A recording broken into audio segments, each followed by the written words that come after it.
this draft here for Kwangdong is very different from the last one.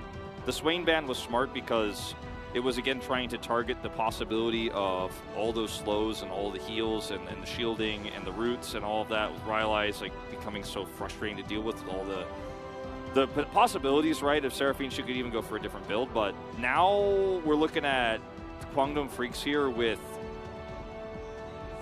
a composition that has basically no magic damage and is going to be running into a T1 that has really good scaling here. The Seraphine will not be getting the same amount of gold that she got last time around, so isn't going to be as powerful in terms of damage. I think we'll probably see actually, you know, being a good Seraphine instead of just being Seraphine the champion. I also think that there are way more options for him to hit good ultimates, right? Because it was mentioned on the desk, there's no engage last time, now they have all the engage. Let's see what they can do as we enter the Rift for game number 3.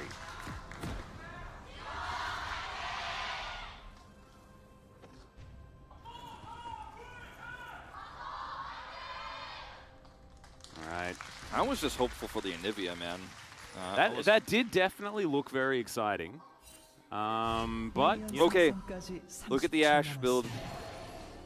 Yeah, so we've been seeing a bit more of the Ashe support. This is Yep. actually something I was talking to Kiin about ages ago. This is a little bit perplexing as Owner is going to be discovered by LM. LM's going to come on through as the Blue Sentinel going to be there. Okay, some control being claimed here by LM. just wants a 50-50 it. He will lose that. Faker's over here.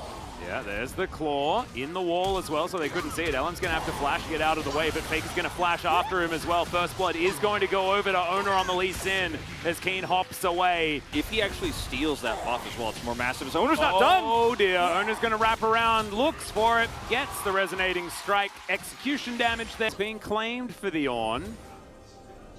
Zeus moves over a ward. They do cancel some backs. Okay, here's Call of the Forge God looking for Zeus. They get the knock-up as everyone piles in. The Searing Charge is going to help out, and Kiin will grab the kill. So Kwangdong Freaks on the...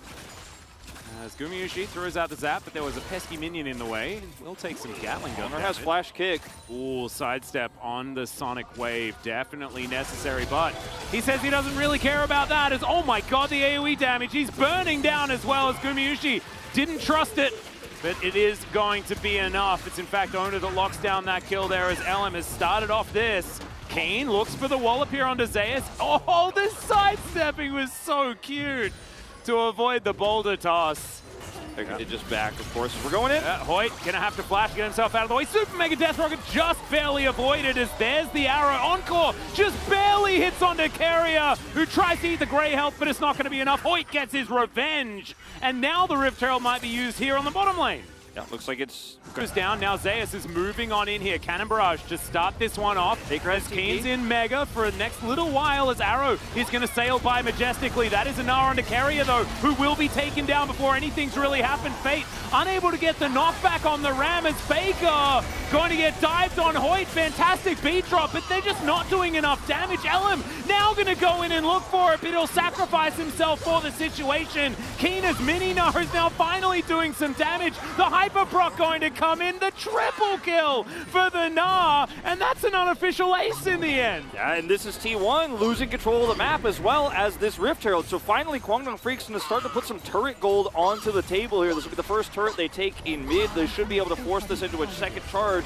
And the pushing power here that they have on Freaks. Yeah, Arrow back up again as Faker is caught on the flank, or at least spotted there by Teddy. There's the Ram as Carrier's going to get knocked up, but Faker finds the backline, ults himself, but the rest of the team can't get there because LM's zoning them out. Faker has to then go golden as well as Owner, oh, he landed the Sonic Wave, but there was just nothing that he could do in that situation. Kwangdong Freaks. Damage value they're going to get out of this is pretty massive, and yeah. Like you said, Kiin literally is the AD carry. He's 5-0 and 2. Well, Arrow's going to connect onto Faker, and all the stun lasted long enough.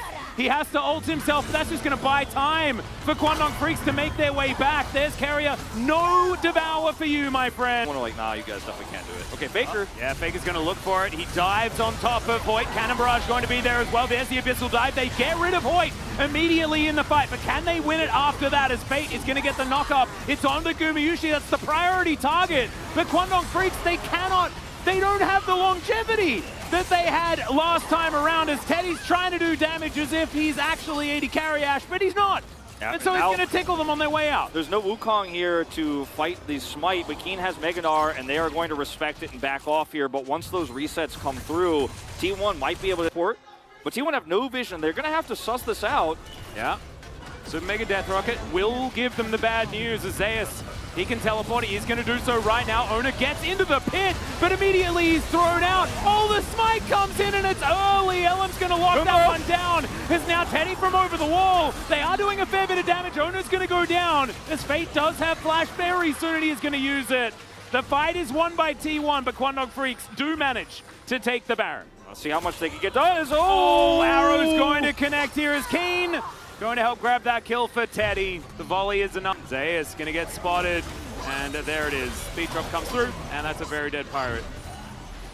Just so fantastic play, though. Teddy, this is going to be from his perspective as well. On the angle here to stop Faker. Is completely blind, but makes it happen. Yeah, all business here.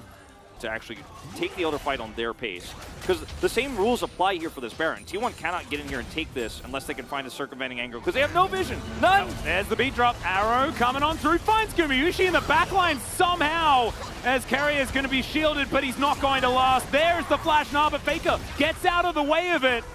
Boulder toss does come through. Owner spotted on the flank. They've lost their Tom Kench. They're not out of it just yet. T1 trying to keep the back because Faker has so many items now. Kiin has found Owner up on the flank. There's a Cyclone from Ellen, but he's going down very, very low. The kick goes back. The Sonic Wave is there, but Zeus is going down so low, and Kiin can't die. He still has the Seraphine behind him, and the Gangplank has been taken out as well. One at a time, Kwangdong Freaks are just tearing apart T1, and the Boomerang not going to connect, but that one, well, there's another Gnar. Goodbye, Faker. Double kill for Kiin. And I think I almost said the Kiin, but it's the Gnar played by Kiin. 707 on the Gnar, and I think the streak is going to be broken tonight. T1 lose 3 players before these critical objectives. Teleport coming back in from Kiin. And, I mean, Owner made the choice to go back in there. Guma was nowhere near there. I think some of the patience wearing off here for T1. They dropped the ball, and Kwangdong Freaks looking for the upset win tonight. Yeah, they're trying to find Gumayusi, and they will find him. Another Devour does come through. Call of the Forge God comes out, doesn't get the knock-up, but the charm is there! And there goes the rest of T1. Kwangdong Freaks, they will break the streak. 24 was enough to claim it for T1. Still an amazing